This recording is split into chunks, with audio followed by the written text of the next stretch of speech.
My name is Kevin Roach. Welcome to Wise Up.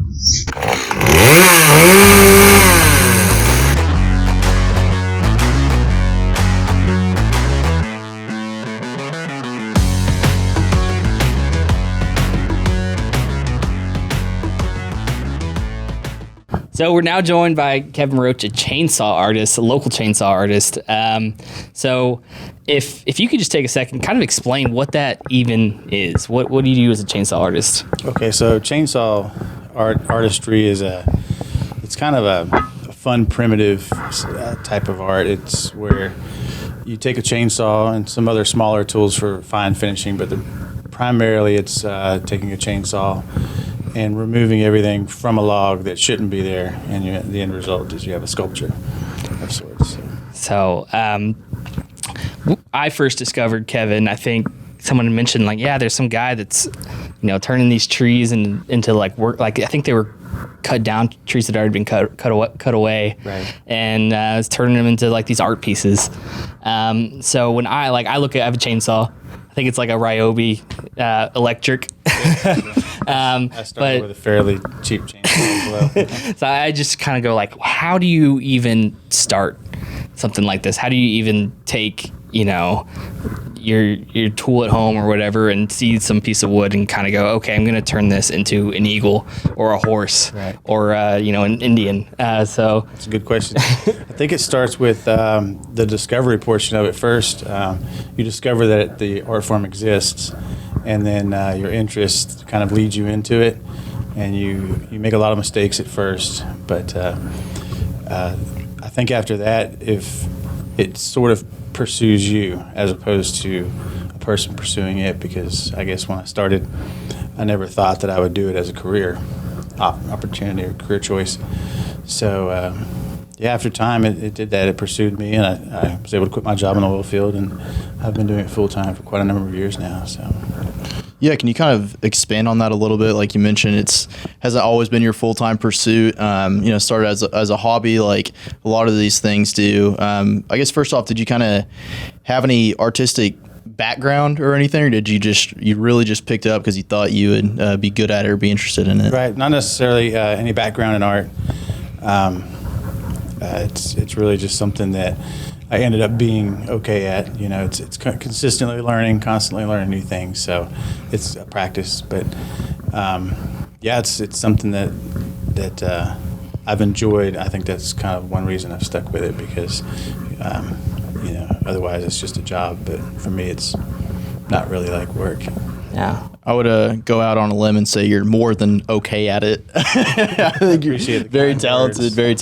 Can you talk a little bit about that transition between doing it as a hobby and then taking it full time? Kind of when did that happen, and how were you able to make that happen? Was there just something in your mind that clicked, or was it just the amount of work you were doing that kind of made that happen? Sure. It was.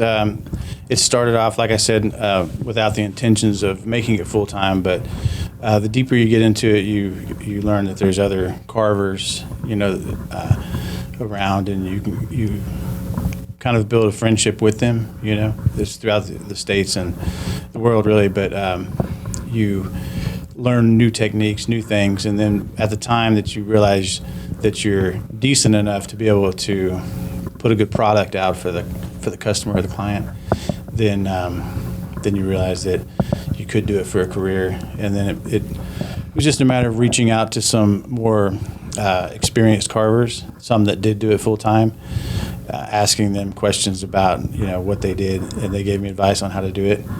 And then after that, I was able to get a few sponsors, for the beginning portion of it, which are still there. They, there's different ones throughout the community that have sponsored me to help me get started. Some of the companies are like the local steel dealership. They gave me cut price breaks. Like the Masters, they gave me price breaks on chains and tools and things like that. Which, in the beginning and still now, it helps it to be, affordable for me to operate. And then there were some other companies, Solaris Hospice. They did an initial sponsorship. And they still continue to do that, but that helps too. And then, like I said, the support from the communities kept it going. So So now that's where we are. You know? Yeah, it's cool. We kind of saw it. We see how this can easily spread, and the word of mouth can spread, because we checked you, I guess, to grab some video. I guess that was a week or two ago at Lakeside, and saw it kind of live because you're working on a piece, and one of their neighbors pulls up and they're like, "Hey, we have a tree that fell down too. We would love to like." I can see how that spreads pretty quickly, because people go, "Who did that?" Right. And has that kind of been what your experience is? Kind of just a natural progression that way. It is. I think a lot of it is through word of mouth. We don't do a lot of advertising. It's just through word of mouth, and that in turn it helps you to meet new people that are friends, and then they become your friends, and then you have this circle, and then people kind of know who you are, as opposed to just somebody contacting you off of some website or whatever, some random person. So yeah, we build a relationship with our customers, from the start. There's a process to setting up a sculpture, all the before stuff, meeting the person, building a relationship with them, and then the design process is where you design it with the person, and so that way after I leave and they still have their sculpture, they can tell people that they helped design it, so you have that. It's just kind of a whole process like that. And kind of with that process, it's like, so I know a lot of your work comes after storm damage, and I think there's the huge storm. I think it was a tornado that kind of hit part of the Decatur area, and I think people can still see a lot of your work. Is it off 287-ish by 2264? Is that where? Right. There's some there, some on 730, and just different areas. They're kind of popping up everywhere. Yeah. Yeah. So I just think it's interesting. You can look at something that's like, storm damage, and then kind of how do you, like when you look at a tree that's been, twisted and broken in half, how can you see, a wild animal, kind of just the art side of it of, kind of what's that process to you? Does the level of damage or the nature of the tree inform kind of your design, or is it? Sometimes it can. Sometimes if the tree has characteristics that lend itself to a specific carving or something that it might look like, then you can suggest that to the client, and if they say, "Oh yeah, I see that," and then that's what they want to go with. But a lot of times, a client will have something they want to as a memorial for a pet or somebody or family members or something like that.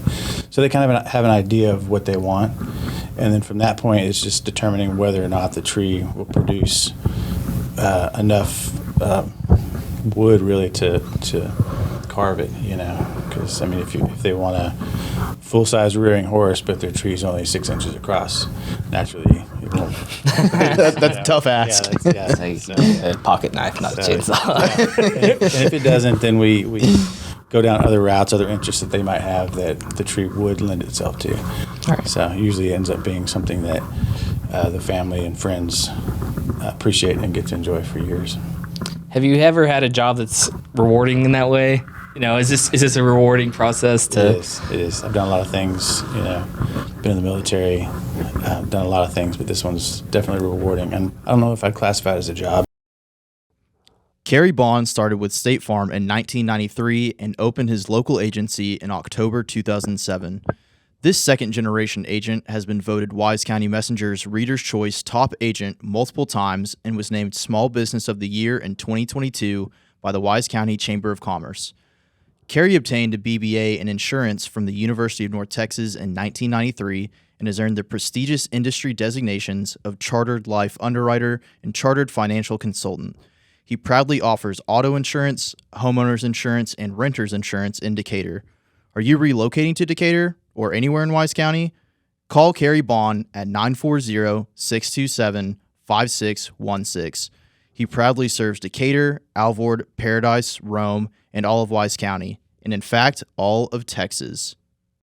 You're listening to Wise Up, a podcast by the Wise County Messenger. Yeah, so I think the first time that I was introduced to some of your work is whenever I went to the Decatur Public Library for the first time.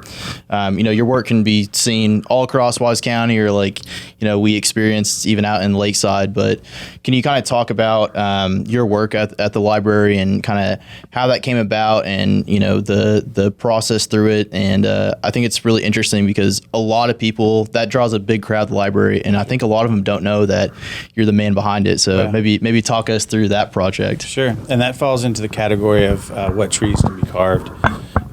Usually I use a general rule of thumb: dead, dying, or dangerous trees, and in this case they were dead. They had died. All three of those ash trees had died.